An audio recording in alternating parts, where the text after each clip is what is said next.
Un frisson glacial traversa la cour du château ce matin-là.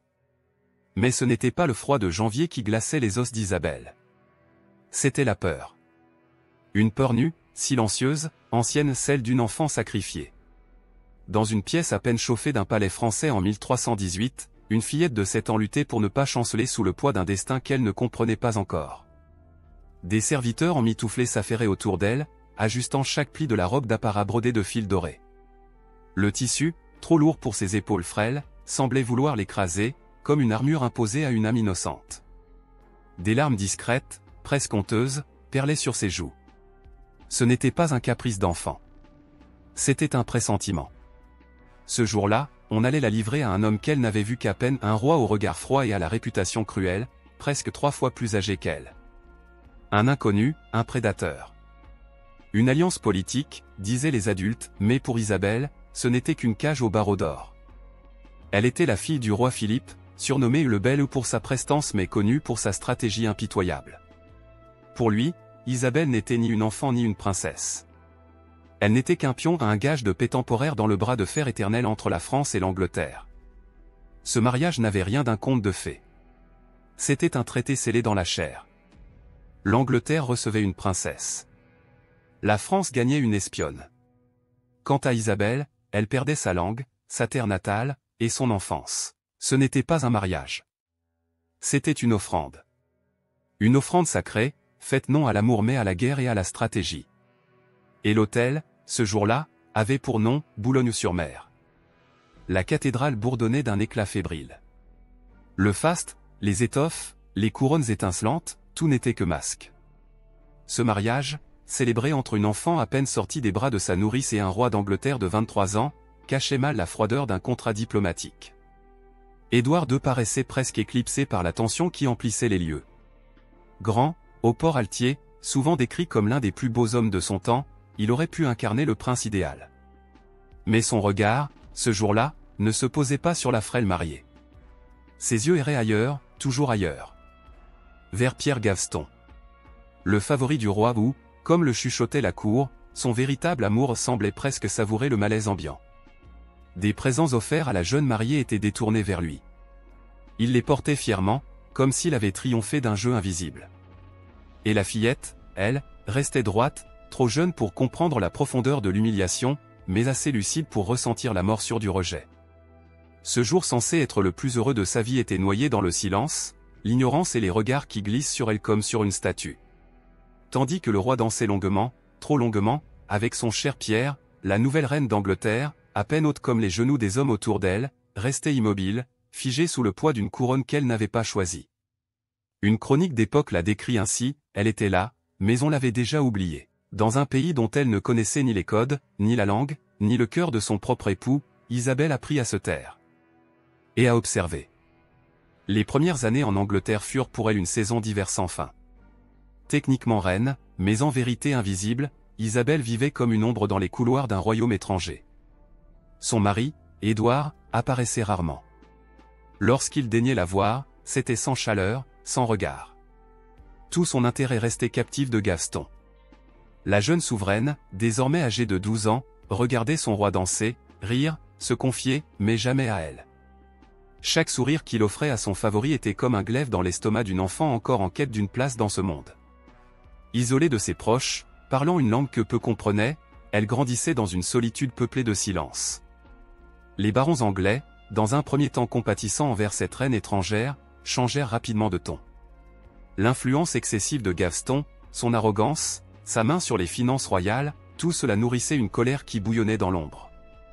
Et un jour, elle déborda. En 1312, après plusieurs exils ordonnés puis annulés, Gaveston fut capturé par une faction menée par le comte de Lancastre. Il fut conduit au sommet d'une colline reculée, sans procès, sans cérémonie, et exécuté d'une lame sèche. Sa tête, tranchée, fut envoyée à Londres, tel un message sans équivoque. Édouard s'effondra. Pendant des semaines, il se cloîtra dans ses appartements, hurlant sa douleur, refusant toute nourriture, pleurant un homme que le royaume haïssait mais qu'il aimait. Et Isabelle, la reine enfant, regarda tout cela sans dire un mot. Elle commençait à comprendre ce que signifiait être une épouse utile, mais jamais désirée. Un pion qui ne pleure pas. Une reine que l'on oublie dès qu'elle a servi. Elle aurait pu croire que tout allait enfin changer. Mais à la mort du favori, ce n'est pas elle que le roi regarda. Ce fut un autre qui prit la place laissée vide. Isabelle avait 12 ans. L'âge où certaines filles jouent encore à la poupée. Elle portait déjà une couronne. Le deuil d'Édouard fut profond, mais bref. Très vite, un nouveau visage apparut à ses côtés, Hugues le Despensé. Un noble à l'ambition vorace, au sourire dur, et à la loyauté calculée. Là où Gaston avait été aimé, Despensé fut utile et bien plus dangereux. Édouard trouva en lui un nouveau pilier. Isabelle, elle, disparut à nouveau dans les marges de la cour. Pourtant, le temps passait. Et bientôt, son corps devint un enjeu royal. L'Angleterre attendait un héritier, et Isabelle devait le fournir. Quand vint le moment d'unir le devoir à l'intime, Édouard se plia à l'obligation. Isabelle tomba enceinte. En 1316, elle mit au monde un fils, le futur Édouard III. La cour se para de réjouissance, les cloches sonnèrent, mais pour la jeune mère, ce n'était pas une victoire. C'était un sursis. Elle donna naissance à 3 autres enfants dans les années qui suivirent, remplissant chaque ligne du contrat tacite qu'il y ait une reine à son royaume. Mais malgré ses efforts, Édouard s'éloigna encore davantage. Plus que jamais, Despensé s'imposa comme le maître de la cour. Il amassait titres, domaines, privilèges, tandis qu'Isabelle perdait peu à peu les siens. Puis, la punition devint publique. En pleine lumière, la reine fut dépouillée de ses terres, de ses revenus, de ses serviteurs. Elle dut emprunter pour subsister. Un moine écrivit, on vit une reine mendier son pain dans le palais même où elle avait mis au monde le prince héritier. Quelque chose changea alors dans le regard d'Isabelle. Une braise lente s'y alluma. Elle ne serait plus jamais une spectatrice docile. Tout ce qui lui avait pris à son honneur, sa voix, sa dignité, il pensait qu'elle l'avait accepté. Mais sous les plis du silence, Isabelle apprenait à frapper. Au fil des années, l'humiliation avait cessé d'être un accident. Elle était devenue la politique d'État. Le roi et Despensé, désormais inséparables, la réduisirent au rang d'ornement inutile. Ses terres furent saisies, ses alliés écartés, son nom sali. La reine d'Angleterre vivait sous contrôle, surveillée comme une prisonnière en robe de velours. Mais ce que Despensé ignorait, c'est qu'il enseignait involontairement à Isabelle les règles du pouvoir. Chaque trahison, chaque humiliation était une leçon gravée à vif. Elle observait, mémorisait, attendait. Elle devint une lectrice habile des visages, des alliances, des silences. Et puis, le prétexte survint. En 1325, les tensions avec la France s'envenimèrent à propos de la Gascogne. Il fallait envoyer un médiateur. Isabelle, fille du feu roi Philippe le Bel et sœur de Charles IV, proposa de servir d'émissaire. Édouard accepta, croyant encore contrôler sa reine. Mais dès qu'elle posa pied en France, la cage se brisa. Loin de Londres, Isabelle cessa de courber l'échine. Elle retrouva sa langue, son nom, sa puissance. Et surtout, elle retrouva un allié inattendu, Roger Mortimer, un baron anglais en exil, ennemi juré des Despensés, échappé récemment de la Tour de Londres. Leur rencontre fut d'abord politique. Elle devint passion. L'homme, charismatique et rusé, reconnut en Isabelle non une reine brisée, mais une femme affamée de justice. Ensemble, ils commencèrent à tisser un plan d'une audace inouïe, détrôner le roi d'Angleterre. Pour la première fois depuis son enfance, Isabelle n'était plus une victime. Elle devenait stratège. Ce n'était plus la reine humiliée qui revenait. C'était une tempête. Et cette fois, elle n'attendrait pas qu'on lui ouvre les portes du pouvoir, elle les enfoncerait. Isabelle n'avait pas oublié son fils. Le jeune Édouard, âgé de seulement 12 ans, restait en Angleterre et son mari comptait sur ce lien sacré pour la faire revenir. Il l'envoya à Paris, sous couvert d'une visite maternelle, espérant qu'elle le suivrait, ramenée par l'amour qu'elle portait à son enfant. Mais la reine n'était plus cette femme docile. Elle joua son rôle à la perfection. Elle se fit nommer duchesse d'Aquitaine pour permettre à son fils de voyager légalement en France afin de rendre hommage au roi.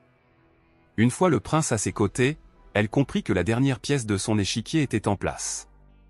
Avec Mortimer, elle lança les préparatifs. Le soutien de la noblesse française, des renforts venus des Pays-Bas, une armée de mercenaires, tout se mettait en mouvement. En septembre 1326, Isabelle débarqua sur les côtes anglaises non pas comme une épouse éplorée, mais comme une chef de guerre. À sa grande surprise, le peuple l'accueillit non avec hostilité, mais avec ferveur. La haine contre Despensé et le mépris croissant envers Édouard avaient préparé le terrain. Partout, nobles et citadins se rangèrent derrière la bonne reine contre le roi corrompu. Édouard et son favori prirent la fuite vers l'ouest. Mais le royaume ne leur offrait plus d'asile. Rapidement capturés, ils furent ramenés, enchaînés. Isabelle, désormais maîtresse de l'Angleterre, s'apprêtait à exercer une vengeance qu'elle n'aurait jamais imaginée. La reine sacrifiée était devenue la louve.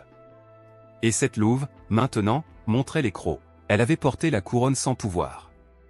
Elle avait porté l'humiliation sans révolte. Mais maintenant, elle portait l'épée. Et la justice qu'elle allait rendre ne serait ni douce, ni discrète.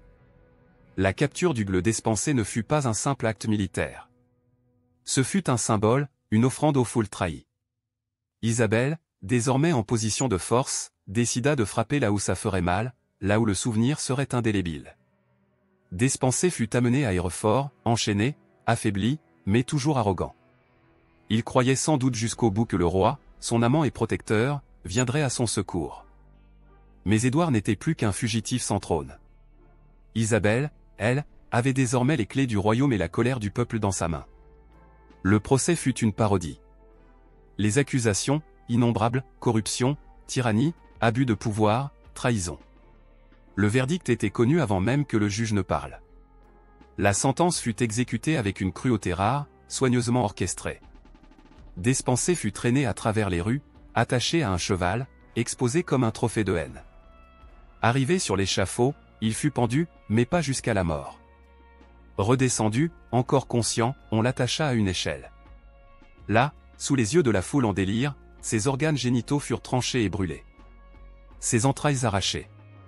Son cœur jeté au feu. Ce n'est qu'alors, dans une agonie innommable, que sa tête fut tranchée. Ce n'était pas une simple exécution.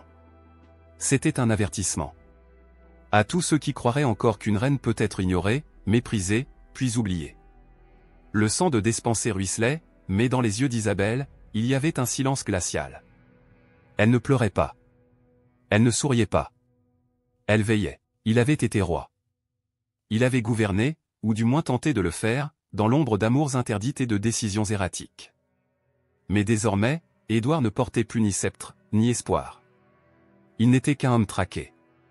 Après la mort atroce de Despensé, il ne restait plus à Isabelle qu'un seul obstacle, son propre époux. Édouard II, roi en titre mais roi sans pouvoir, fut capturé peu après sa fuite avortée vers le pays de Galles. Il ne trouva ni fidélité ni refuge. Partout, les portes se refermaient, les visages autrefois loyaux se détournaient. Isabelle ne chercha pas à l'exécuter. Pas encore. Elle opta pour une méthode plus politique, plus froide, l'abdication. Elle le força à renoncer à la couronne au profit de leur fils, Édouard III, adolescent encore malléable. L'humiliation était complète, le roi déposé se retrouvait sujet d'un enfant. Au début, on l'installa au château de Kenilworth dans des conditions honorables. Mais les murmures de complot en sa faveur se firent vite entendre. Des fidèles, restés dans l'ombre, tentaient de l'aider à s'échapper, espérant le rétablir. Cela ne pouvait durer. Isabelle, plus pragmatique que jamais, décida de l'éloigner. On le transféra au château de Berkeley. Une forteresse plus austère, plus éloignée, plus étanche. Et c'est là que le silence devint lourd. Les semaines passèrent. Puis, un soir de septembre 1327, les murs de pierre résonnèrent d'un cri. Court, atroce, puis plus rien. Les récits divergeront pour l'éternité, mais une version macabre s'imposa. Un tube de métal chauffé à blanc aurait été inséré dans son corps, provoquant des lésions internes mortelles, sans laisser de traces visibles. Officiellement, le roi mourut dans son sommeil. Officieusement, il fut assassiné avec une précision cruelle. Et ainsi s'éteignit Édouard II, pas sur un champ de bataille, mais sur une paillasse de pierre, victime du pouvoir qu'il n'avait jamais su maîtriser. Elle avait renversé un roi, écrasé un favori, conquis un peuple. Et maintenant, elle gouvernait. Mais le pouvoir, ce nectar si doux au goût, est aussi le plus venimeux des poisons. Avec la mort d'Édouard II et l'accession au trône du jeune Édouard III, Isabelle devenait régente de facto du royaume. Officiellement, elle n'était qu'une mère protectrice, assurant la stabilité pendant la minorité de son fils. Officieusement, elle régnait d'une main ferme aux côtés de son amant, Roger Mortimer. Ils ne s'en cachaient plus. Ils vivaient ensemble ouvertement, partageant non seulement les banquets et les décisions politiques, mais aussi les chambres et les secrets. Mortimer, comblé de faveurs, se fit accorder le titre inédit de comte de la Marche. Il étendit son autorité sur la noblesse avec un zèle tyrannique, humiliant ceux qui jadis avaient soutenu Isabelle contre son mari. Les barons, jadis ses alliés, commencèrent à murmurer. Ce qu'ils voyaient désormais n'était plus la noble justice d'une reine trahie, mais l'arrogance d'un nouveau régime tout aussi oppressif. La cour sombra dans l'excès, accumulation de richesses, confiscation de terres, exécution sommaire, le peuple, un temps reconnaissant, se rétractait. Le jeune roi Édouard, désormais adolescent, observait tout. Il apprenait dans l'ombre ce que signifiait le pouvoir, le prendre, le garder, l'exercer, et aussi, le reprendre. Il se taisait, mais ses yeux retenaient chaque excès, chaque humiliation infligée par Mortimer à ses anciens tuteurs, chaque décision où sa signature n'était qu'une formalité. Isabelle, enivrée par la victoire, ne voyait pas l'orage qui grondait derrière les murs. Elle avait cru que le trône, une fois arraché, resterait entre ses mains. Mais le fils qu'elle avait élevé dans le silence, le fils dont elle avait volé la couronne au nom de sa sécurité, grandissait avec l'idée que tôt ou tard, il faudrait la lui reprendre. Le silence est souvent plus redoutable que le cri. Et dans les couloirs du château de Nottingham, ce silence marchait à pas feutrés, prêt à frapper l'homme qui croyait régner sans crainte. Isabelle n'avait pas vu venir le coup. Elle pensait son fils encore trop jeune, trop docile. Mais Édouard III, maintenant âgé de 18 ans, avait grandi dans l'ombre de la trahison, l'orgueil, la vengeance et il avait appris. Il avait appris à attendre. La cour résidait à Nottingham. Mortimer y régnait comme un roi déguisé, distribuant titres et menaces, méprisant même les plus anciens pères du royaume. Mais dans les ombres, le jeune roi préparait son mouvement. Il avait ses fidèles, silencieux mais loyaux, et surtout, il avait un plan. Par un passage secret, utilisé autrefois par des rois plus prudents, Édouard et ses partisans pénétrèrent les appartements privés de Mortimer, en pleine nuit.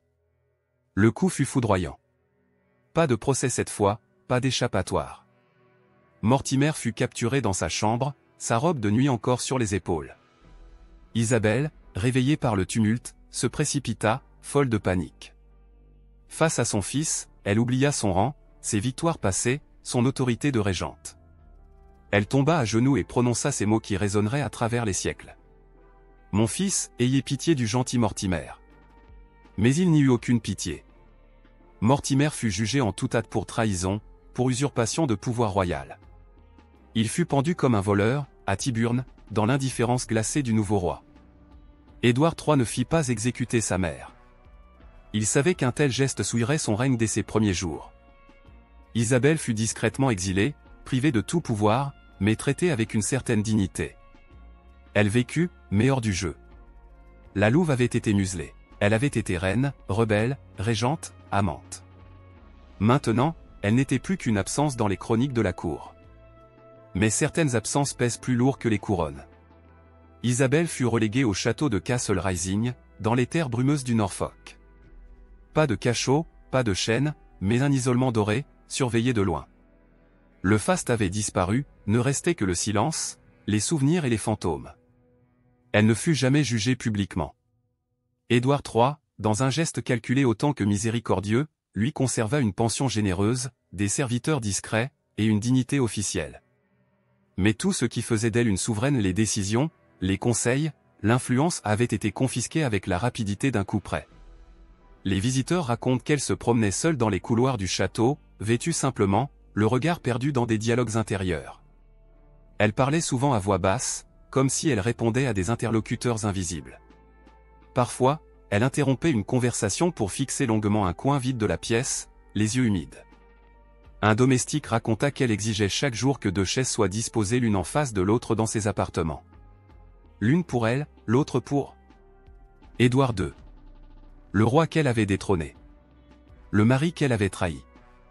On disait qu'à la tombée de la nuit, des cris s'élevaient parfois de ces quartiers. En français. En pleurs. Elle appelait son père, son fils, ou chuchotait le prénom d'Édouard, dans un souffle presque tendre. Les années passèrent. Elle vécut ainsi 28 ans, dans une semi-retraite où l'expiation se mêlait à la résignation. Elle finit par se tourner vers la charité, la prière, les rituels d'une foi qu'elle avait longtemps oubliés dans le vacarme du pouvoir. Mais même là, même à genoux, Isabelle ne put effacer ce qu'elle avait été. On dit que les fantômes les plus puissants ne sont pas ceux qui hantent les lieux, mais ceux qui hantent les cœurs. Isabelle de France ne quitta jamais vraiment Castle Rising. En août 1358, à l'âge de 67 ans, Isabelle rendit son dernier souffle. La femme qui avait été reine, conspiratrice, amante, mère et paria, quitta ce monde en silence, vêtue non pas des riches étoffes de la cour, mais d'un simple habit de religieuse franciscaine. Ce choix, en apparence modeste, fut en vérité bouleversant. Elle avait gouverné dans le sang, mais voulait mourir dans le lin blanc du pardon. Dans le petit reliquaire posé contre sa poitrine, on plaça un cœur. Pas le sien, mais celui d'Édouard II. Une relique, une contradiction. Une confession. Son enterrement fut discret, mais pas anonyme. Elle fut honorée comme une ancienne souveraine, mais nul ne pouvait ignorer la complexité de son héritage. Était-elle une héroïne de justice ou une femme corrompue par la vengeance? Une mère protectrice ou une ambitieuse sans remords? Même après sa mort, les récits divergeaient. Certains disaient que son esprit, incapable de repos, hantait encore les couloirs de Castle Rising. Des visiteurs racontèrent avoir entendu des murmures en français. D'autres, plus terrifiés, jurèrent avoir vu sa silhouette immobile près des créneaux, fixant l'horizon, comme si elle attendait encore le retour d'un pouvoir perdu. On dit qu'Isabelle demandait pardon, à personne, ou peut-être à tous. Et pourtant, son dernier mot aurait été une énigme. Toutes les ombres rejoignent la même nuit. Phrase à la fois poétique, prophétique et profondément humaine. Elle avait été l'enfant qu'on livre, la reine qu'on trahit, la femme qui se venge. Mais à la fin, elle fut simplement Isabelle. Et cela suffisait à marquer l'histoire.